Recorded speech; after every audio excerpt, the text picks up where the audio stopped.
안녕하세요. 정치를 쉽게 풉니다. 정치 10단.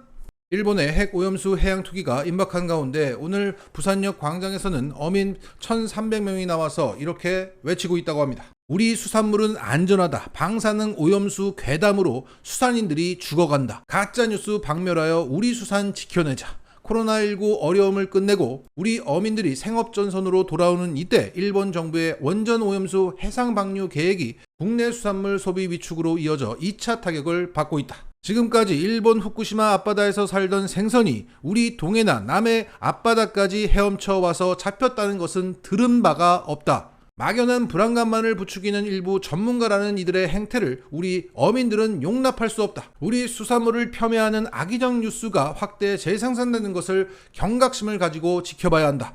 우리 바다가 오염되는 것이 아니라 사람의 말이 오염되고 있다. 자, 이 말은 일본이 우리 바다를 오염시키는 게 아니라 민주당이 사람들의 생각을 오염시키고 있다는 거죠. 자, 기가 막힙니다. 그러면서 이 집회에 참석한 70대 어민분들은 이런 말을 했다고 합니다. 평생을 바다에서 일해왔고 오늘도 사실 고기를 잡아야 하는데 우리 수산물 안전하다고 알리러 왔다. 오염수 괴담이나 정치적 선동은 멈춰야 한다. 우리는 정치적인 거 모르고 오염수를 방류할지 말지 논하려고 나온 것이 아니다. 일본 원전 오염수로부터 우리 수산물은 안전하다는 것, 그거 하나 말하려고 나왔다. 그러니까 이분들은 이 기사를 보고 나왔다는 겁니다. 기준치 180배 세슘 나오는 그 일본 우럭이 우리 한국으로 올 가능성이 없다는 윤석열 정부의 발표를 철석같이 믿고 여기에 반대하는 민주당을 욕하러 나왔다는 겁니다. 아니, 무슨 바다가 수조처럼 차단되어 있는 것도 아니고 해류 따라 바닷물이 섞이는데 일본 물고기는 오염이 돼도 한국 물고기는 안전하다는 이게 말입니까? 일본은 그 핵 오염수를 왜 바다에 버립니까?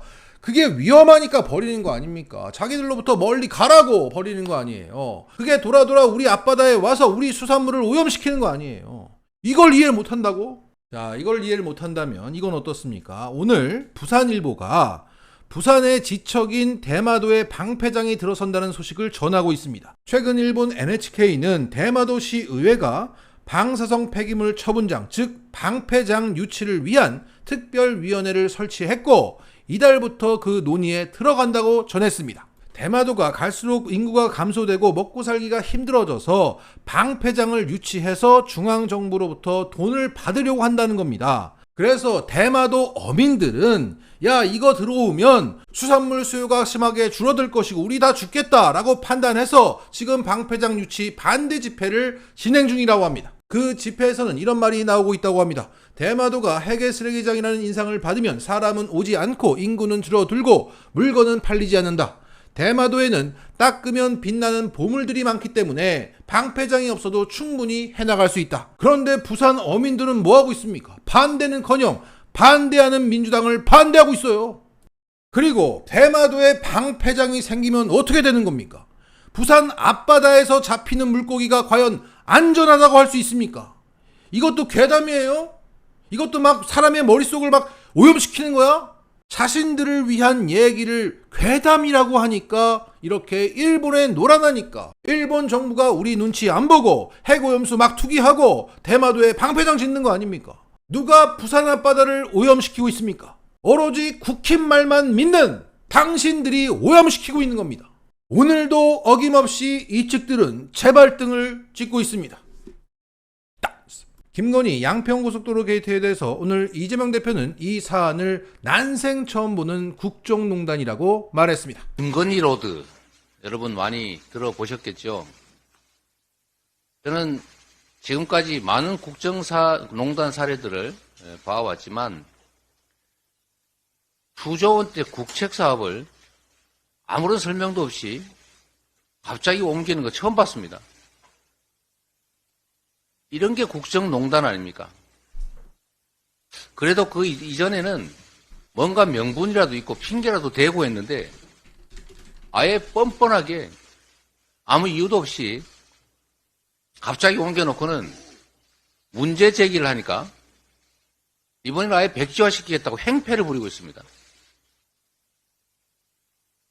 국정을 이런 식으로 행패 부리듯이 장난하듯이 했어야 되겠습니까?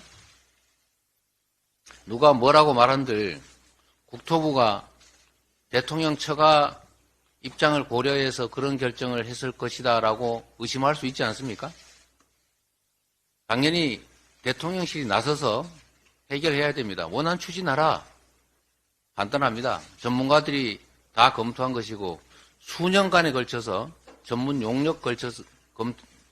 용역을 거쳐서 결정된 일입니다. 바꾸는 게 근거가 없다면 원안대로 추진하면 되니까 대통령실이 나서서 즉각 원안 추진하라 이렇게 지시해서 지금의 이 혼란을 정리하시기 바랍니다. 정권의 도덕성이 뿌리째 흔들리고 있습니다. 윤석열 정부는 국민을 존중하고 두려워해야 합니다.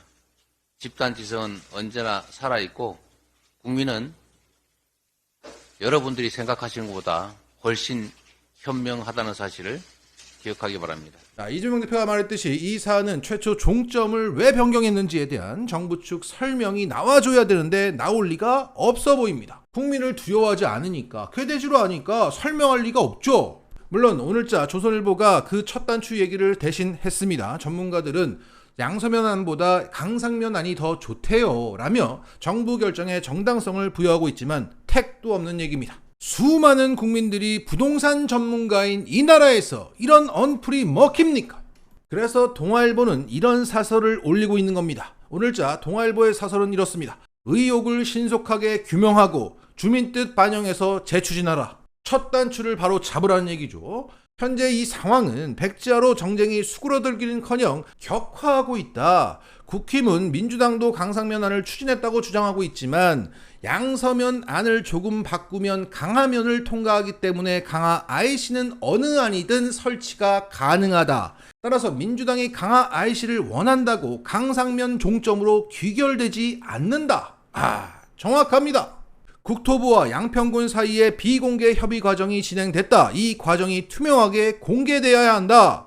국토부와 양평군은 왜 하필 종점이 강상면이어야 하는지 누가 봐도 납득할 만한 이유를 내놓지 못하고 있다. 교통체증 해소 효과, 경제성, 환경 영향 등 종합적으로 고려했다는 두루뭉술한 답변으로는 부족하다. 변경된 종점, 그 강상면 안은 단순히 갈림목이 아니라 분기점이 아니라 중부 내륙고속도로 남양평 IC와 가까운 분기점이다. 따라서 종점 변경에 걸린 이익이 없다고 볼 수 없다. 종점 변경 과정에 대한 투명한 규명만이 의혹을 가라앉힐 수 있다.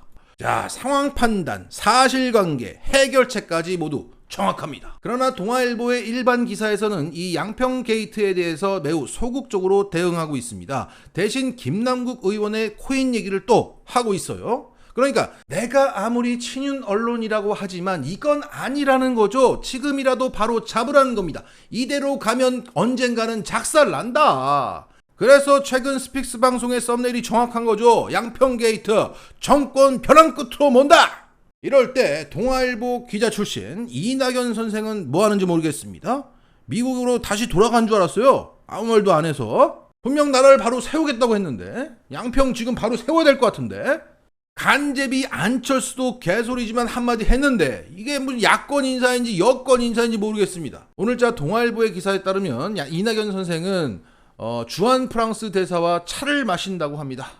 외교 행보다. 아이고 세월이 좋아요. 자, 수세에 한참 몰렸다가 지금 막 공세로 전환돼서 여기서 잘만 대응하면 점수 따는 건데 점수를 따고 싶지 않은가 봅니다. 자, 정리하겠습니다. 이 국정농단은 끝나지 않고 이 윤석열 정권을 벼랑 끝으로 몰 것이다. 이 와중에 동아일보보다 못한 이낙연이다. 맞으겠습니다.